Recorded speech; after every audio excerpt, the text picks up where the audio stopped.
तुम कितने गंदे हो कालू कौवे, तुमने मेरा सारा घर गंदा कर दिया। तो साफ कर लो मोटे पपीते, मेरा काम तो हो गया, अब मुझे क्या लेना तुम्हारे घर से। ये कहानी है ढोलकपुर गांव की, जहां सारे ही पक्षियों और पेड़ आपस में मिलजुल कर रहते थे। सब बहुत ही तरह तरह के पेड़ थे और बहुत अलग अलग तरह के पक्षी उन पर रहते थे। तभी एक पेड़ चिड़िया से कहता है, अरे चमेली चिड़िया, देखो मौसम कितना अच्छा है, मन कर रहा है झूम कर नाचूं। तो नाच लो, पर तुम तो नाच भी नहीं सकते, तुम्हारे पैर ही जमीन के अंदर है। टीटू पेड़ तेज से सर हिलाता है और चमेली को नीचे गिरा देता है। लो, मैं तो नाच लिया, तुम गिर गई ना। तो पागल है, गंदा पेड़ कहीं का। वहाँ सब ऐसे ही हंसी ठिठोली करते थे। वहीं एक पपीते का भी इलाका था, जहाँ सारे पपीते और चिड़िया रहते थे। सब बहुत खुशी खुशी रहते थे। वहाँ एक मोटे पपीते का भी घर था, जो सभी पक्षियों की मदद करता था। किसी भी पक्षी को कभी भी रहने की जरूरत पड़ती थी तो वो मोटे पपीते के घर को इस्तेमाल कर लेता था। मोटा पपीता बहुत ही अच्छा था और सब जरूरतमंद पक्षियों की मदद करता था। फिर एक दिन कौवा उससे कहता है, अरे मोटे पपीते, मेरे घर पर कुछ मेहमान आ रहे हैं, तो मैं उन्हें यहाँ लेकर आ जाऊं? बस थोड़े दिन की बात है, प्लीज तुम अपना घर मुझे किराए पर दे दो। हाँ चलो ले लो, पर मेरे घर के अंदर कोई गंदगी मत करना। पपीता उसे अपना घर थोड़े दिन के लिए दे देता है।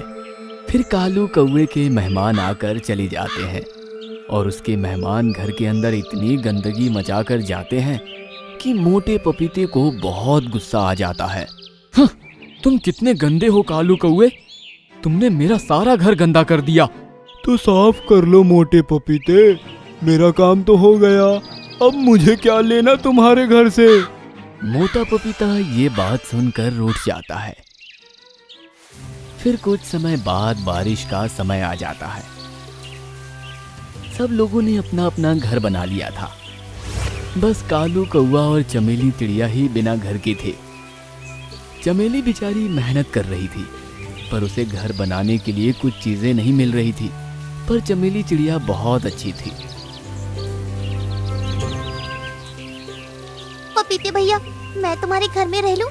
अब बहुत बारिश का मौसम है और मेरे बच्चे भी भीग रहे हैं। हाँ चमेली बहन रह लो, पर तुम गंदा मत करना। पहले कालू कौवा रहकर गया था और उसने मेरा घर बहुत गंदा कर दिया था। फिर कुछ समय बाद कौवा बारिश में बहुत भीग जाता है और उसे ठंड भी लगती है। फिर वो मोटे पपीते के पास ही आता है। पपीते भाई, मुझे भी अपने घर के अंदर घुसा लो, मैं ठंड से मर रहा हूँ। नहीं कालू कौवे, मेरे घर के अंदर जगह नहीं है तुम जैसे गंदे लोगों के लिए, और यहाँ वैसे भी चमेली और उसके बच्चे रह रहे हैं, तो तुम्हें अंदर जगह नहीं मिलेगी। कालू कौवा ये बात सुनकर चला जाता है। फिर बारिश का समय बंद हो जाता है और सब पक्षी अपनी अपनी जगह वापस चले जाते हैं और मौसम भी बहुत साफ हो जाता है। कुछ समय बाद जंगल में दो खतरनाक बाज आ जाते हैं, जो सबको खाते हैं और पेड़ों की फसल भी खराब कर देते हैं। उन्होंने बहुत पक्षियों को अपना शिकार बना लिया था। अब वो मोटे पपीते की फसल खराब करने आ ही रहे थे। मोटे पपीते, तू कहाँ बचेगा? तेरी भी तो फसल खराब होगी, फिर तू कैसे जिंदा रहेगा? नहीं भाई, मुझे मत मारो, तुम मेरी फसल मत खराब करो। मैं तो यहाँ सभी पक्षियों को रहने के लिए घर देता हूँ। अगर मैं चला गया तो बहुत पक्षियाँ बेघर हो जाएंगे। तो हमें उससे क्या करना? हमें तो फसल खराब करने से मतलब है। हम यहाँ सारे जंगल को उजाड़ देंगे और सारे पक्षियों को मार देंगे। वहीं पीछे से चमेली उड़कर आती है और वो देखती है कि खतरनाक बाज मोटे पपीते को परेशान कर रहा है। वो फटाफट वहीं जाती है। ए खतरनाक बाज, मोटे पपीते अंकल से दूर हटो। तुम उन्हें परेशान नहीं कर सकते, और अगर तुम इन्हें परेशान करोगे तो तुम्हें मुझसे लड़ना होगा।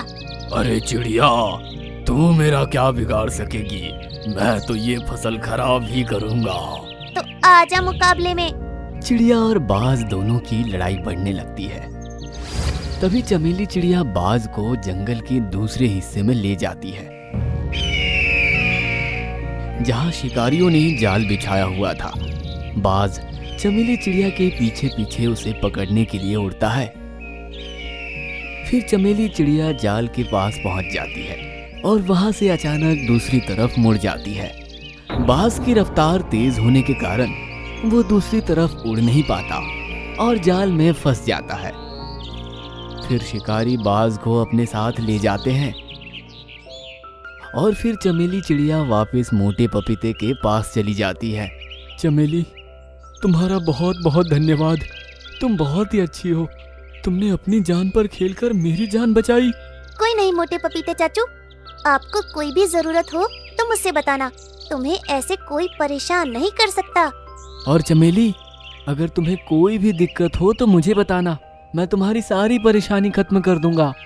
नहीं, मुझे कोई दिक्कत नहीं है मोटे पपीते अंकल। मैं अभी फिलहाल अपना घर बनाने के लिए लकड़ियाँ ढूंढने जा रही हूँ, क्योंकि बारिश का समय फिर से आने वाला है। अरे चमेली, तुम्हें अपना घर बनाने की जरूरत नहीं है। तुम्हारा घर तो ये है ना, तुम मेरे घर में रहना। अरे मोटे पपीते अंकल, ये आप क्या बातें कर रहे हैं? हाँ चमेली, तुम मेरी जान बचाई हो तो मैं तुम्हारे लिए इतना तो कर ही सकता हूँ। तुम इसे अपने चाचू का घर समझ लेना। जब भी तुम्हें लगे कि बारिश आ रही है या मुसीबत आ रही है तो तुम मेरे घर में आकर रह लेना, और इस घर में कोई नहीं रहेगा तुम्हारे अलावा। ये सिर्फ तुम्हारा घर होगा। तो आज से तुम मेरे मोटे पपीते चाचू हुए। हाँ, ऐसा ही समझ लो। और मोटा पपीता और चमेली दोनों साथ साथ रहने लगते हैं। वह दोनों बहुत खुश हो जाते हैं और बहुत ही अच्छे से रहते हैं। चमेली अपने बच्चे को भी वहीं ले जाती है। इस कहानी से हमें ये सीख मिलती है कि जैसा हम बोते हैं वैसे ही हमें मिलता है। अगर हम अच्छा करेंगे तो हमें अच्छा ही मिलेगा, और अगर हम बुरा करेंगे तो बुरा ही मिलेगा। अच्छा, मुझे तो लगा था कि सिर्फ एक ही हंस बाकी है, पर यहाँ तो एक के साथ एक फ्री मिल गया। बहुत दिनों पुरानी बात है। एक घने जंगल के एक पेड़ की डाल पर एक घोंसला था, जिसमें हंस का एक जोड़ा रहता था। उनका एक बच्चा भी था जो जन्म से ही काला था। जब से वो पैदा हुआ, उसके माता पिता ने उसे ताने देना शुरू कर दिया था। ये देखो, कितना काला है। हमारी प्रजाति में तो कोई भी काला नहीं होता, फिर ये कहाँ से हो गया? जी, सही कह रहे हैं आप। पता नहीं हमारी ही औलाद को काला होना था। इसके कारण हम किसी को मुंह दिखाने लायक भी नहीं रहे। काश हमारा भी एक सुंदर बच्चा होता जो समाज में हमारा मान बढ़ाए। इसी तरह दिन बीतते गए और वो दिन भी आ गया जिसका हंस के जोड़े को बेसब्री से इंतजार था। हंस जोड़े को एक प्यारा सुंदर बच्चा हुआ जो बिल्कुल अपने माता पिता जैसा सुंदर था। ये देखो, इसे कहते हैं सुंदर हंस। और उस काले को देखो, कोई देखे तो सोच में पड़ जाए कि हंस है या कुछ और। जी, आप क्यों चिंता करते हो? हमारा छोटा बेटा इतना सुंदर है। अब हम अपना सारा लाड़ प्यार अपने इस सुंदर बेटे को देंगे। मम्मी पापा, आप मुझे क्यों ताने देते रहते हो? मैं काला हूँ तो क्या मेरी गलती है? चुप कर, तेरे कारण सब हमारा मजाक उड़ाते हैं। हमें तुझे अपना बेटा कहते हुए भी शर्म आती है। काला हंस रोते हुए आसमान की तरफ उड़ जाता है। फिर एक दिन जंगल में तोते राजा ने सभी पक्षियों के लिए दावत रखी। उसमें सब पक्षी अपने बच्चों के साथ आते हैं। अरे इस काले हंस के माता पिता पर हमें तरस आता है। एक बच्चा कितना काला है और वहीं दूसरा इतना सुंदर है कि उससे नजर ही ना हटे। तभी तोते राजा वहाँ आते हैं और काले हंस को देखकर, ये बेटा कितना काला है, ये तो तुम्हारे हंस समाज पर कलंक है। आज तक हमने ऐसा काला बच्चा हंस के यहाँ पैदा होते नहीं देखा। हाँ राजा जी, हमारी प्रजाति इतनी सुंदर और आकर्षित है जो सबको सुंदर लगती है। काला हंस सबकी बात सुनकर उदास हो जाता है। तो क्या हुआ अगर मैं काला हंस हूँ? ये जरूरी थोड़ी है कि सभी पक्षी एक ही जैसे हों, और मैं बहुत सुंदर हूँ अपनी नजरों में। अरे बच्चे, ज्यादा जुबान मत चला। एक तो तू काला है और साथ ही बड़ों से बात करने की तमीज नहीं है, इसलिए तुझे यहाँ बोलने का कोई हक नहीं है। माफ कर दीजिए महाराज, इस काले हंस ने तो पूरे समाज में हमारी थू थू करवा रखी है। अब हम चलते हैं। फिर काले हंस का परिवार घर चला जाता है। तूने तो मेरी नाक कटा दी है, करम चले। तेरे चक्कर में हमारी हर जगह बेइज्जती होती है। हाँ, इसने तो मेरा नाक ही कटा दिया। फिर वो अपने छोटे बेटे को कहते हैं, अरे अपने भाई को देख, कितना सुंदर है। इसकी सुंदरता की वजह से सब लोग हमें कितना मान देते हैं, और जो तुझे देख ले हमें 4 बातें और सुना देते हैं। इसमें मेरी क्या गलती है जो मैं काला हूँ? ये तो कुदरत का करिश्मा है, और मैं भी तो आप ही का बेटा हूँ। अब छोटा मुझसे सुंदर है और मैं काला हूँ, तो इससे क्या फर्क पड़ता है? खून तो हमारा एक ही है। देखो देखो कैसे जुबान लड़ा रहा है। अपने बदसूरत होने का इसे जरा भी अफसोस नहीं है। हाँ हाँ, इसे हम घर से निकाल देते हैं। कम से कम हमारी बदनामी तो नहीं होगी। इसके कारण जो हम शर्मिंदगी झेलते हैं वो नहीं झेलनी पड़ेगी। हाँ, वैसे भी इसके यहाँ आने से किसी को कोई फर्क नहीं पड़ेगा, बल्कि हमारे लिए ही अच्छा होगा। कोई हमें ताने भी नहीं देगा। लोग हमें इसकी वजह से बहुत ताने देते हैं। वो देखो काले हंस के माता पिता। आप लोगों को कोई जरूरत नहीं है मुझे निकालने की। मैं खुद ही घर छोड़कर चला जाता हूँ। मुझे ऐसे भेदभाव वाले परिवार में रहना ही नहीं है, जहाँ काले और गोरे में फर्क किया जाता हो। और काला हंस वहाँ से चला जाता है और दूसरे जंगल में जाकर रहने लगता है। उसके माता पिता के जंगल में एक बिल्ली आ जाती है और उसने उस जंगल के सारे पक्षियों को धीरे धीरे मार दिया। बस काले हंस की माँ बची थी। फिर जंगल के अन्य पक्षियों से काले हंस को ये बात पता चली। अरे भाई काले हंस, सुना है तुम्हारे जंगल में जालिम बिल्ली आ गई है और उसने सारे पक्षियों को अपना शिकार बना लिया है। बस कुछ ही बाकी रह गए हैं। क्या तुम सच बोल रहे हो? अगर ऐसा है तो इस मुश्किल समय में मुझे अपने परिवार के पास जाना होगा। काला हंस उड़ता हुआ अपनी माँ के पास जाता है। माँ, आप चिंता मत करो, मैं अभी जिंदा हूँ। मैं आपको कुछ नहीं होने दूंगा। मैं आपका ख्याल रखूंगा। बेटा, तेरे पापा और भाई को उस जालिम बिल्ली ने मार दिया। इतना कहकर वह रोने लगती है। ये देखकर काला हंस अपनी माँ को गले लगा लेता है। माँ, आप चिंता मत करो। आपका एक बेटा अभी जिंदा है और मैं आपको अपने साथ ले जाऊंगा। चलो हम इस जंगल को छोड़कर दूसरे जंगल में चलते हैं। वहाँ मैंने अपना एक छोटा सा घर बना लिया है। काला हंस अपनी माँ को ले जाने लगता है कि तभी जालिम बिल्ली वहाँ आ जाती है। अच्छा, मुझे तो लगा था कि सिर्फ एक ही हंस बाकी है, पर यहाँ तो एक के साथ एक फ्री मिल गया।